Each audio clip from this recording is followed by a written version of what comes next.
Good morning guys. Good day to each and everyone out there.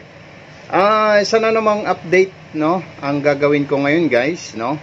So, ipapakita ko sa inyo guys, no, yung preparation namin na naman, no. At palagay ko medyo matatagalan pa kami dito.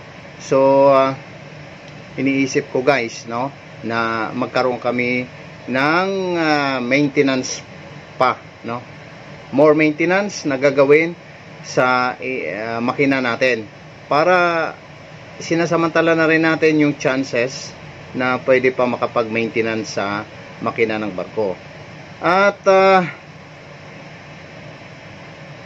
yan ang pinaka-chance kasi namin guys para gumalaw, no, sa makina ng barko natin dahil hindi siya tumatakbo. So pwede nating immobilize yung barko natin, no. Kasi as of now, no, wala pa namang balita, wala pa namang update, wala pang go signal, no, kung ano yung gagawin namin. So for the meantime, no, bilang mga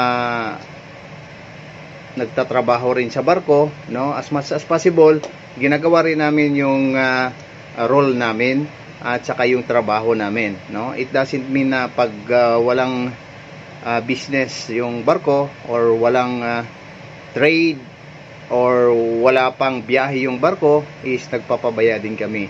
So syempre, no, everyday is Monday pa rin guys, no, pag nasa barko tayo. Trabaho is trabaho. So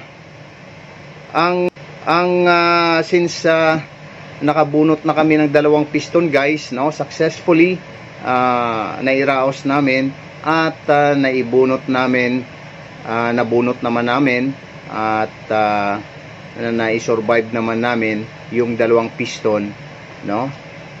Masasabi kong successful kasi nga syempre in safe manner, no, na carried out namin yon at naging maayos ang lahat, no,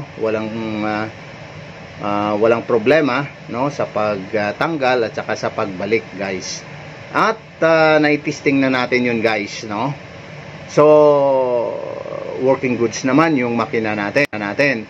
Pero may natitira pa guys na 2 piston kasi, no. So yung 6 kasi na silindro na yan guys, no, nung nag-dry dock sila nung 2021 pa yun guys, no, 2 piston lang ang binunot sa dry dock, no. Taga shipyard yung bumunot, no.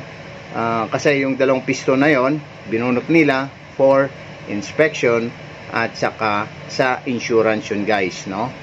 So yung natira 4. So well, nagkataon na nasa term natin inabot at ngayon nagkaroon ng chances tayo para mabunot natin or magkaroon tayo ng maintenance.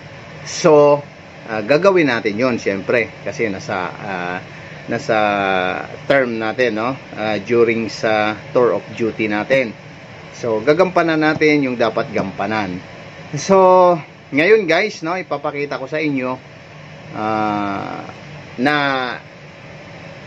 hinahanda or piniprepare pa rin namin ngayon guys, no, yung 2 piston, no. So yung binunot namin na piston sa unit number 6, no, so i-ready namin. Okay guys, so ipapakita ko yan sa inyo, stay tuned. Ito na guys, at kagaya nga ng nasabi ko, no, na pinapriority ko na pinapaready yung piston na binunot namin sa unit number 6.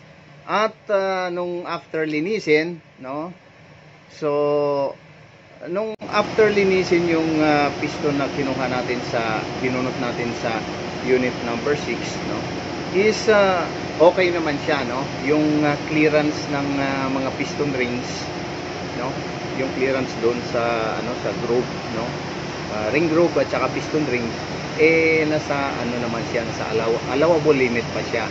So okay naman siya guys, no. So gagamitin natin uli yung piston na yan. So pina-ready ko na kay second engineer, no. Ayan, malinis na yung sa taas.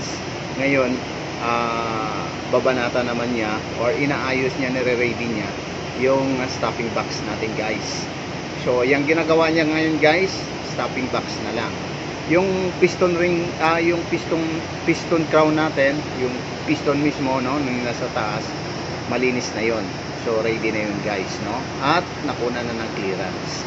So yan guys yung pinaghahandaan natin sa ngayon, no, at para naman may ready natin, baka bukas pwede na uling bunutin natin.